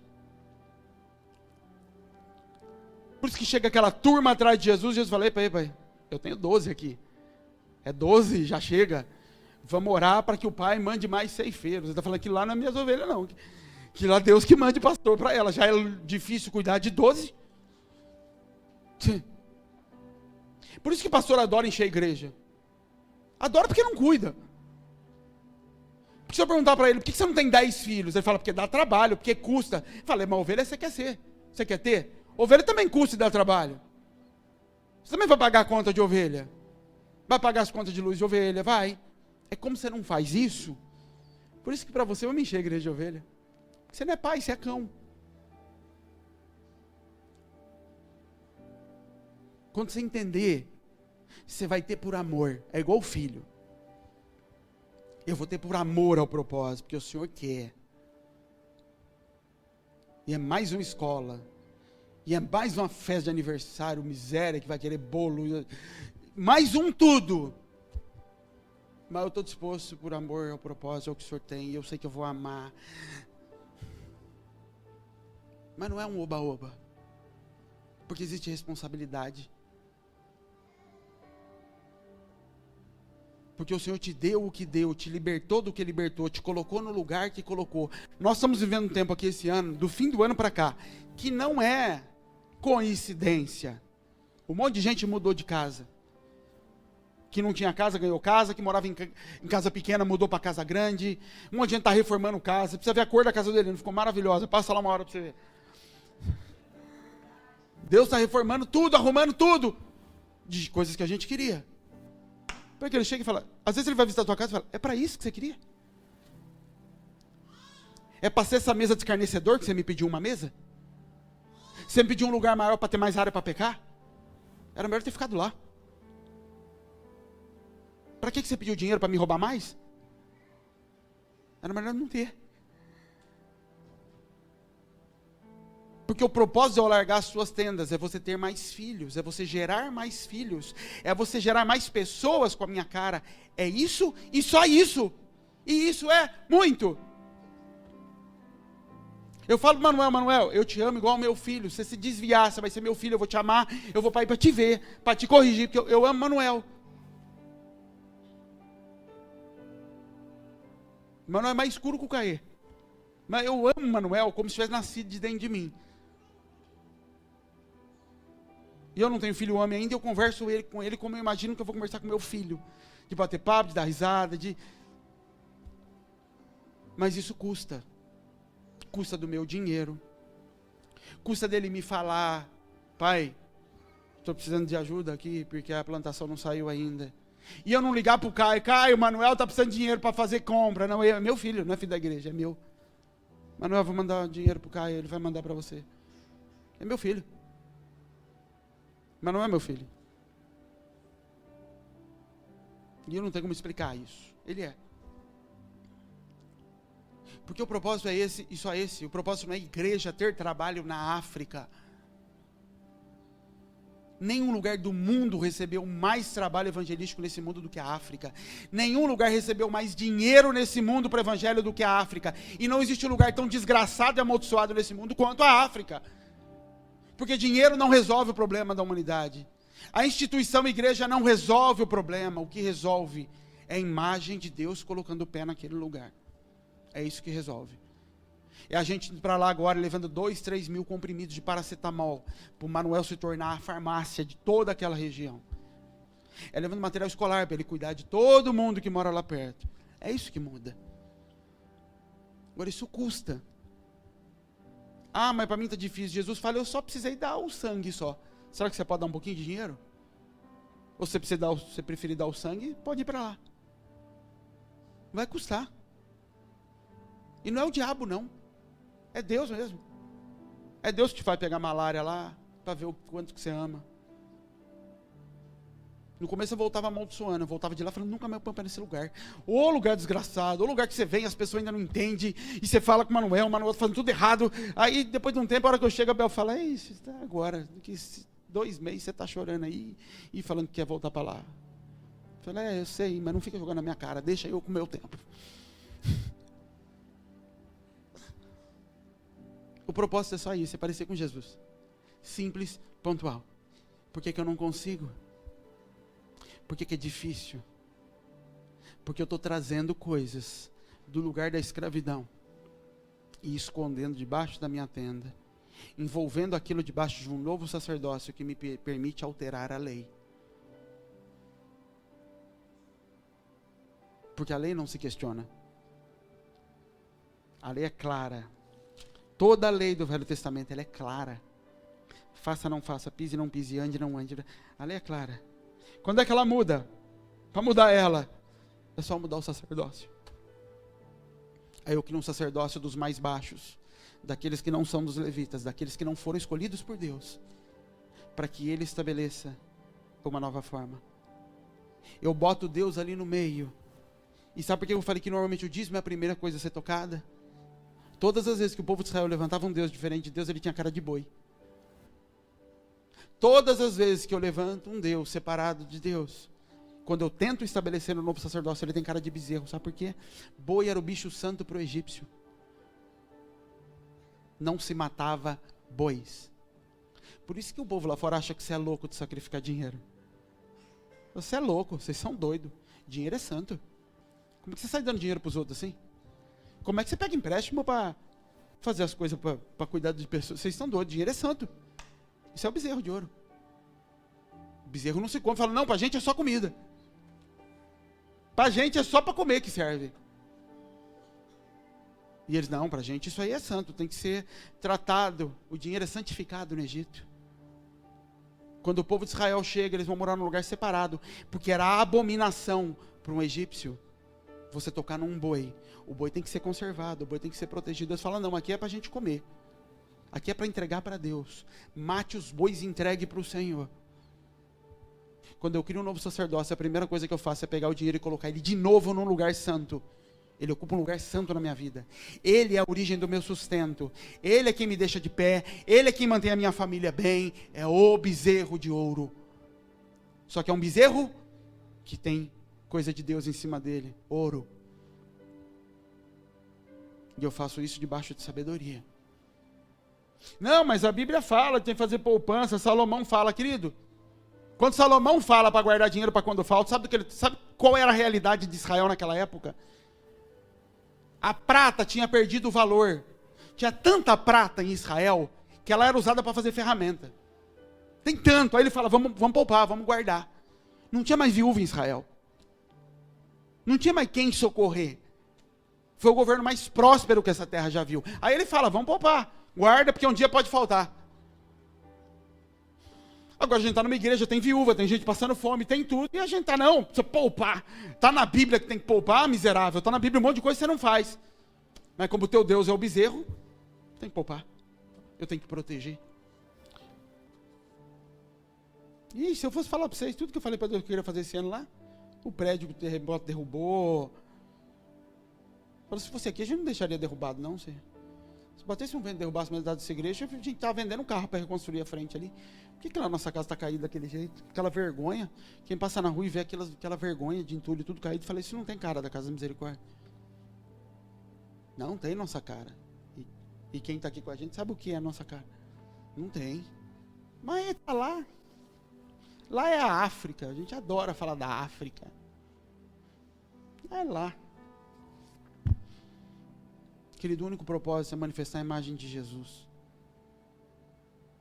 Você pode viver tua festinha de evangélico, se você quiser. Eu hoje já consigo lidar um pouco com isso. De estar conduzindo uma igreja e não querer matar as pessoas. Para arrastar elas para um lugar. Hoje eu já consigo respirar e falar, não tem nada a ver comigo, larga para lá. Olha para frente, olha para frente. No começo eu não conseguia. Mas hoje eu já consigo. Então se você quiser ser evangélico, se você quiser que eu passe do lado da tua tenda e veja você rapidinho cobrir assim, fala, ô pastor, eu sei que você acabou de esconder. Faz. Chega as notícias. Não sei o que. Fala, meu Deus, não tem nem. Deixa cada um morra com a sua própria escolha. São adultos. Uma coisa é gente que precisa de entendimento. Gente que precisa conhecer, gente que não viu o modelo suficiente ainda, gente que não sabe o que fazer. Isso é uma coisa. Outra coisa é a gente maduro, velho já, conhecendo as dores do mundo. E não é nem não ser transformado, porque a transformação é o Espírito que pode fazer, mas ele só faz quando eu me lanço em arrependimento em cima dele. Quando eu falo, Senhor, como é que eu consigo não chorar pela dor do outro? Como é que eu consigo achar que aqui a minha pizza é mais importante do que o caderno da criança? Como é que isso pode estar dentro de mim? Jesus, sara isso, me arrebenta, isso é feio. Aí Jesus fala, filho, você está vendo o que eu vi a vida inteira, e aí você descobre que ele te ama, por isso que o amor dele te constrange. O amor te constrange quando você descobre o quão feio você é. E falei, ainda assim o senhor me amava. Ele fala assim, o senhor é muito bom, porque eu não amaria. Eu falei, é isso? Por isso que constrange. Mas transformação não tem a ver com amor. Eu amaria o filho alcoólatra. Sentaria para comer com ele. Mas no dia seguinte, pai, posso pegar seu carro? Não. Deixa eu ir no mercado comprar os ingredientes. Não. Mas você me ama? Amo. Mas eu não confio em você. Eu te amo, mas eu sei que você ainda vai manifestar aquela velha coisa, vai pegar meu carro e vai sair por aí. Eu sei. Então não confunda a reunião com o Senhor que nós temos aqui. O mover do Senhor sobre a nossa vida nesse lugar. O jantar, o almoço de domingo com o Pai.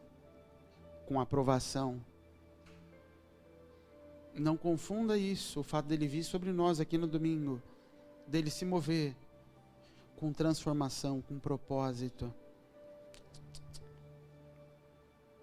E o extremo disso é, eu curei no teu nome. Ele fala, eu não te conheço. E a palavra ali é, eu não te reconheço. Você não se parece comigo. Curando, você não se parece comigo. Profetizando, você não se parece comigo. Porque os dons não me tornam parecidos com Jesus. Os frutos sinalizam a aparência de Cristo. Longanimidade, bondade, amor, mansidão. Isso sinaliza. Ainda que eu falasse a língua dos anjos, a língua dos homens, se não tivesse amor, era só barulho. É só barulho. Fica de pé, querido.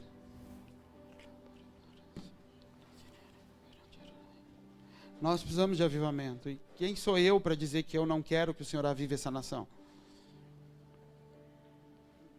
Eu não quero que a igreja faça festa. Eu quero que os cães comecem a cair. Eu quero que a festa pare.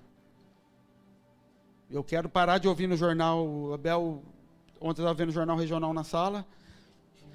E aí eu não lembro se eu passei por lá, mas eu lembro que eu só ouvi um pedacinho. Gabriela, não sei o que lá, faz show em Paulínia. Eu falei, olha só, fazendo show. Está fazendo show. É isso que eu quero. Deus me perdoe. Porque Deus me perdoe das coisas que ainda geram no meu coração quando eu vejo essas coisas. Mas isso não vai começar, porque vai vir uma onda sobre a nação, e vai tomar, não, isso vai começar porque vai vir lá na tua casa. Alguém que vai gerar no filho um temor absurdo por fazer o que é correto. Porque vai gerar na tua casa um filho que olhe para o pai, para a mãe, e veja gente intolerante com o pecado, e não veja sujeira na mesa. É ali que vai começar. Não é uma onda sobre a nação, é de dentro para fora. O sobre é só ambiente. A nuvem sobre a nação é ambiente. O Senhor tem liberado palavras proféticas sobre a nação. Sabe o que é isso? É a historinha da profecia lá de 2018. Liberou uma palavra. Deus está vindo sobre essa nação. E aí? Como é que é? Como é que vai ser? Não falou nada. Ele só liberou uma palavra para permitir. Permitir o quê? Que o Denis chegue aqui na igreja, que eu vá em cima da vida do Denis, que eu corrija o Denis, que eu corrija a Amanda, que eles se dobrem diante disso, a ponto de o Senhor olhar para eles e falar: agora eu vou levar vocês para começar a arrumar o que alguém errou lá atrás na vida de vocês, porque vocês começaram a ganhar autoridade para isso. Vamos para lá. Aí você fala: por isso que era aquela palavra. Mas aquela palavra só abriu uma porta para que alguém se submetesse e se colocasse em um lugar de poder começar a ver alguma coisa. As palavras de avivamento que nós estamos vendo é só a possibilidade do céu estar aberto para pessoas começarem a chorar dentro da igreja, arrumar os púlpitos, e o Senhor falar: pode ser com você, você aí também pode. É isso, é para isso que eu lancei aquela palavra. Não é como o povo de Israel: vamos sair, agora é festa, agora o inferno vai cair. O inferno não cai por uma palavra do céu. O inferno cai por causa de um verbo encarnado. O que traz libertação é um verbo encarnado e não um verbo liberado do céu. Jesus foi liberado do céu no Gênesis. O filho dessa mulher, de um filho dela, vai vir a cura do mundo. Mas isso não mudou nada, até que alguém chamado Jesus falasse: eu vou ser essa pessoa. Eu vou assumir esse negócio. Eu não estou com vontade não, dói, vocês me rejeitam, vocês não gostam de mim, mas eu estou aqui, pode me pegar, Jesus. Ô Pai, eu vou fazer o que o Senhor falou. Avivamento sobre essa nação é o Senhor arregimentando pessoas. Quem está disposto? Quem está disponível aí? Eu estou precisando de gente. Para ir lá apontar o dedo na cara dos outros e falar: você está morto. Acha que está vivo, mas está morto. Acha que tem vida, mas está morto há muito tempo. O que você tem é uma doutrina fria e estragada aí dentro. Isso é avivamento. Não vai ser agradável. Não vão te receber de portas abertas. Jesus chegou, porque ele acha que Jesus já está lá. Ele está vivendo no sepulcro com Lázaro. Um monte de morto. E Jesus chega na porta e fala: sai daí. Mas por que? Eu não estou morto? Tá. O espiritual é só Deus falando: vão receber a palavra agora. Vai chegar o dia, e o dia chegou sobre o Brasil, em que os mortos vão me ouvir, porque eles não me ouvem mais. Eles ouvem a si próprios, os mortos vão ouvir. Vocês vão começar a abrir a boca agora, e mortos vão sair de dentro dos sepulcros, porque eu liberei essa palavra sobre a nação. Eu liberei avivamento sobre a nação. Eu liberei um tempo em que a palavra de vocês vai tocar o coração de gente morta. Agora era melhor estar morto do que estar morno. Porque avivamento não vem sobre gente doente, vem sobre gente morta.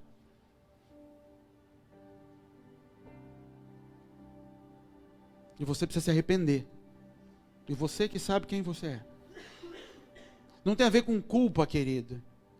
Quando a gente estava na África, o Jonathan contou uma história pra gente. A gente estava lá, na volta ia ter casa de Obadias, uma semana depois.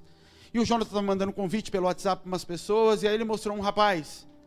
Não, ele mandou o convite. No dia seguinte saiu uma notícia, ele tinha um aplicativo de notícia, ele falou: quem está aqui? Quem que é esse? Foi preso. Quem que é esse aí, Jonathan? Um amigo meu, um cara que eu conheço. Foi preso, tinha sido preso numa tentativa de assalto a banco, carro forte, uma coisa assim. Cheio de fuzil. Eu falei: Jonathan, esse é o tipo de amigo? E o Jonathan conhece o mundo inteiro, né? E aí, Ele falou, eu convidei ele para o seminário. Eu falei, como assim? Olha aqui o convite. Ele tinha mandado o convite pro cara, 3 dias antes. O cara falou que ia ver se ia dar para ir, já era por causa do roubo, né? Eu falei, Jonathan, ele, não, mas ele é gente boa. Ele ia lá na igreja, às vezes, e falou, e dava muita oferta para nós lá. Direto, precisava fazer coisa na igreja, pedia dinheiro para ele, ele dava. Traficante, ladrão de banco, tudo. Ele falou, olha só como que é. Quando a gente estava vindo para a África, eu ia mandar para ele, para pedir ajuda para ele, porque eu sempre pedi lá para a igreja que ele era. E ele sempre ajudou, e Deus falou assim para mim, eu não quero o dinheiro sujo dele. A gente falou, mas para outra igreja Deus não falava nada. Deus deixava, eu falei, porque a igreja toda estava suja, o dinheiro sujo era o menor dos problemas. Mas Deus falou, eu não quero o dinheiro dele nas minhas coisas. Só que sabe o que eu queria falar para você? Esse homem, ele se achava bom. Ele ia na igreja, ele ajudava a obra de Deus, ele ofertava. E ele roubava banco e traficava. Ele acha que ele é justo. Todo mundo se acha justo aos seus próprios olhos. Porque o nosso sacerdócio justifica as nossas motivações. Aquele homem tinha um sacerdócio sobre a sua vida, que justificava que a lei dele permitia o roubo em função de qualquer coisa que ele criasse dentro dele. Isso é o seu sacerdócio, que permite que você se sente comigo e eu diga para vocês que o que você está fazendo está errado. E você continue caminhando comigo. E continue fazendo coisa errada.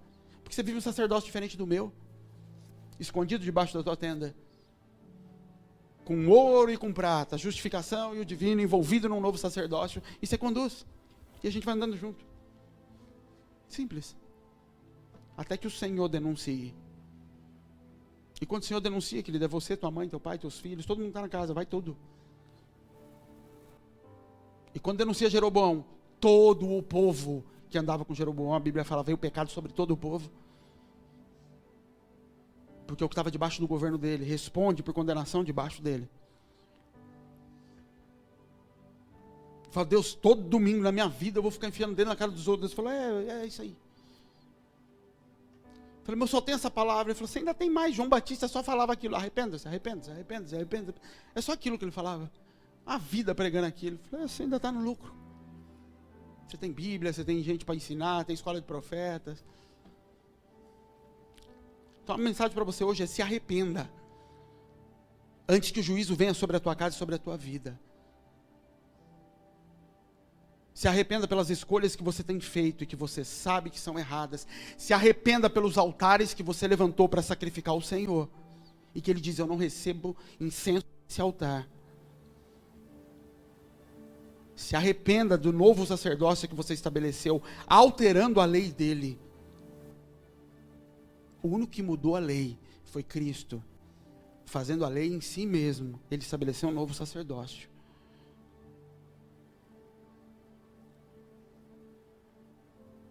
A Bíblia diz que quem confessa o seu pecado e deixa, encontra misericórdia, querido. Você precisa confessar teu pecado hoje. Você precisa se arrepender de costumes, culturas e hábitos que você arrasta da igreja que você veio. Se arrasta de onde você aprendeu. Seja do inferno que você trouxe, não importa. Se é pai, se é mãe, se é pastor. Eu preciso me arrepender, Senhor. Eu preciso me parecer com Jesus.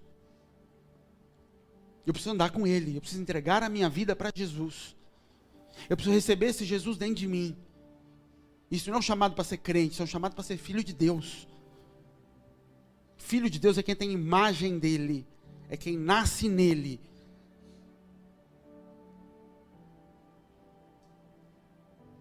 Você precisa entregar a sua vida para Jesus de uma vez por todas. Ou em áreas que você não entregou, você precisa entregar e confessá-lo. Senhor, eu preciso confessar meu pecado. Eu preciso confessar que eu estou usando o que o Senhor me deu, para que o meu pai, meu avô, a minha mãe governem aqui dentro, através de mim. Sai do teu lugar e vem aqui na frente para a gente orar. Se não é com você, não fique pesado. Isso aqui não é para pesar a alma, não. Pra você falar, será que sou eu? Você sabe se é. Você sabe se você está vivendo um outro sacerdócio dentro da tua casa, porque você precisava mudar a lei. Porque você sabe que é errado, mas você quer fazer errado. E aí você dá uma ajustadinha na lei, mas para isso você cria um novo sacerdócio. Um novo modelo de governo, alguém que fala algo um pouquinho diferente, mas fica escondido debaixo da minha tenda. Só lá em casa tem um negocinho diferente que a gente faz, mas amém, tá lá.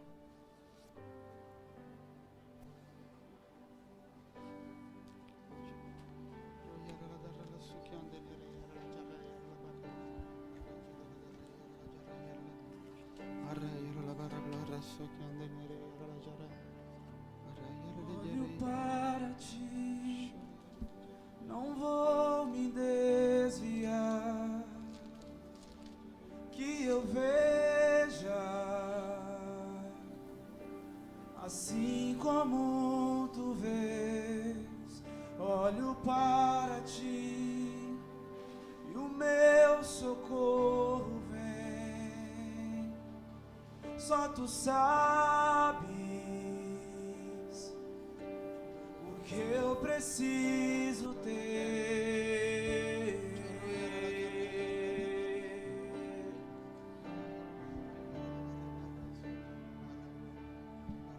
Olho para ti, não vou me desviar,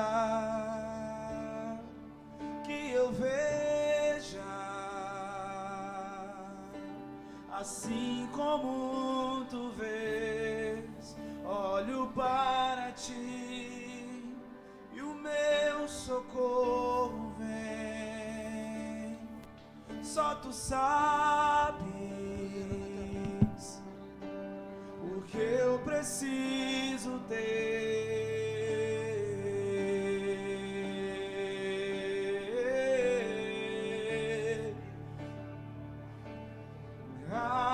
Aleluia, tu és rei. Aleluia, tu és rei. Aleluia, tu és rei, eternamente rei. Aleluia.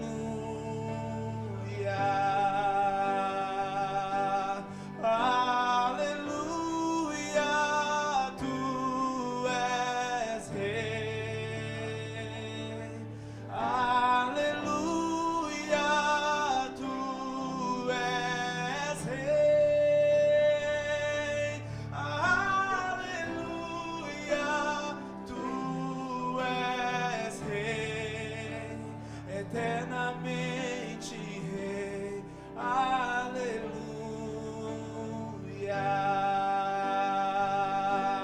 Te amarei, Senhor, meu Deus.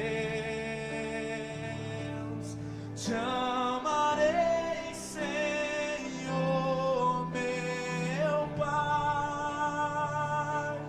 Te amarei, Senhor, meu Deus.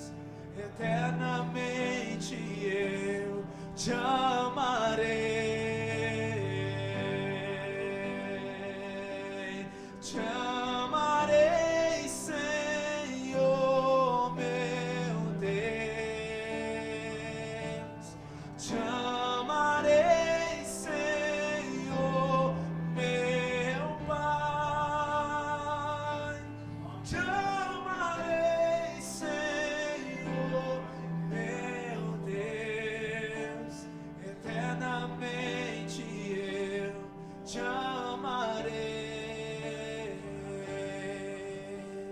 Eternamente eu te amarei.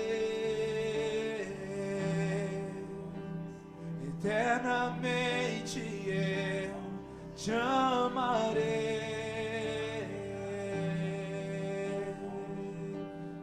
Oh, oh, oh,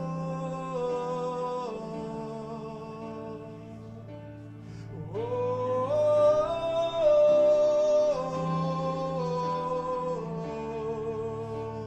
Eternamente eu te amarei.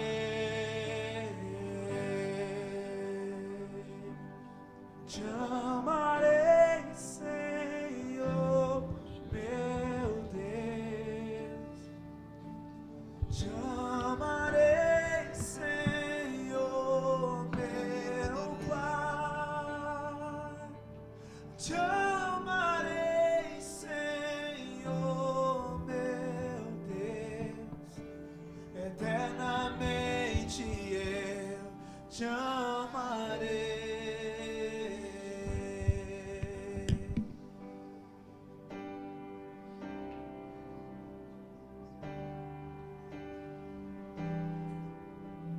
Eternamente eu te amarei. Eternamente eu te amarei.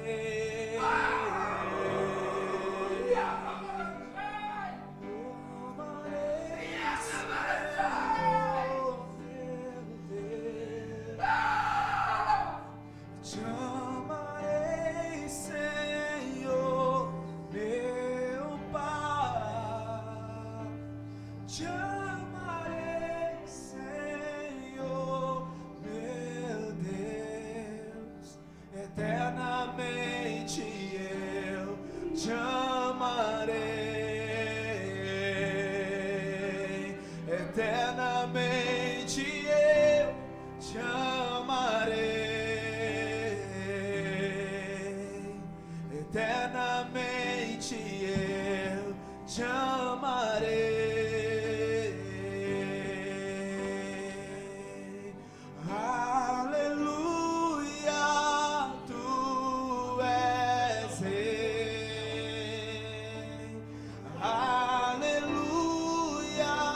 Querido, nós entendemos que semana que vem, no seminário nós vamos ensinar mais sobre isso, sobre 5 ministérios, sobre dons. E nós entendemos que a Igreja de Jesus é um corpo. E que como corpo ela tem dons, ela tem ministérios, como nosso corpo tem 5 sentidos. E o Senhor vai fortalecendo as áreas do corpo à medida em que o corpo vai crescendo. O Senhor vai desenvolvendo novos membros no corpo conforme o corpo cresce e precisa. O Senhor não enche a igreja porque a gente precisa de gente. O Senhor vai fortalecer o ministério à medida em que isso é necessário. Eu entendo que a gente está vivendo um tempo diferente. E o Senhor trouxe para cá. Robson, vem aqui na frente. Robson, vem com a sua esposa aqui.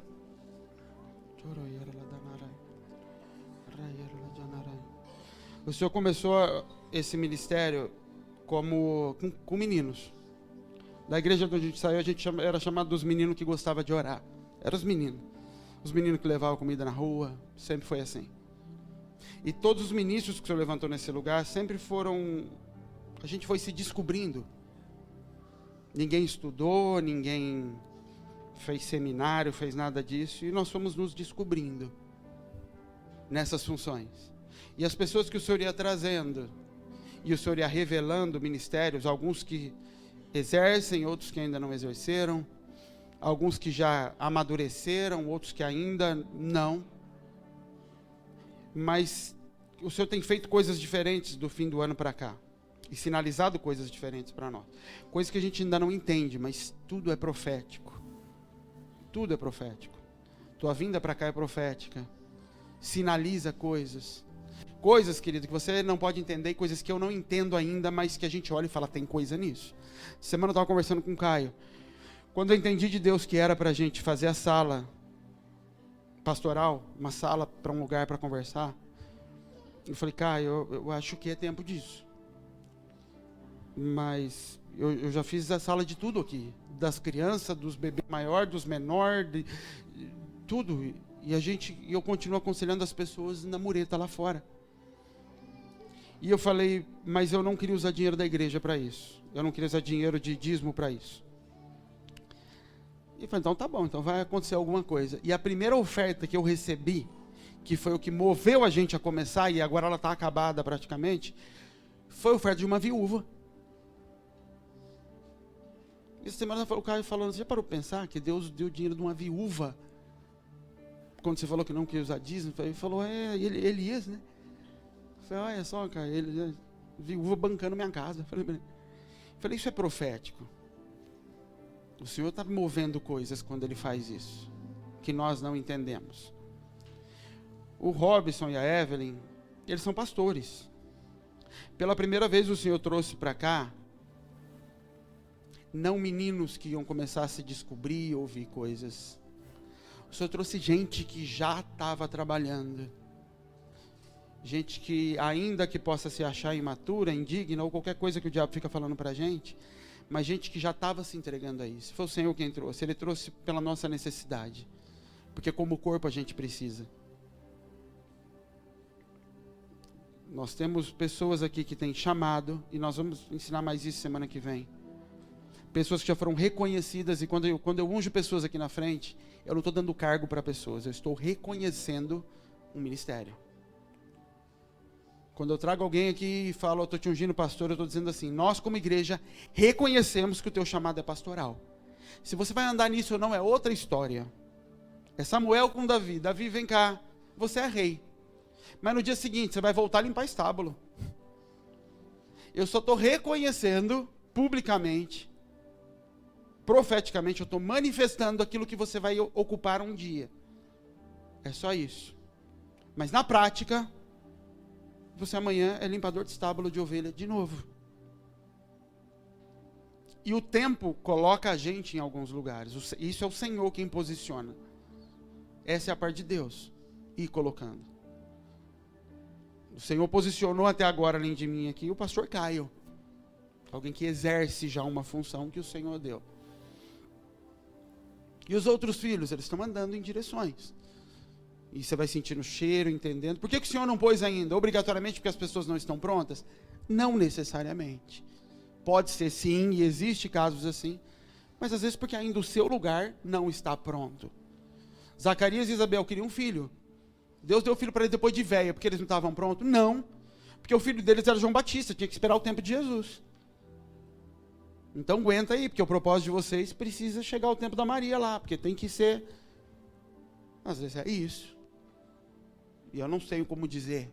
Eu vivo só o hoje da tua vida, do que o Senhor vai trazendo. Então, que exército? Nós já temos um pastor na casa, que é o pastor Caio. E ele é pastor.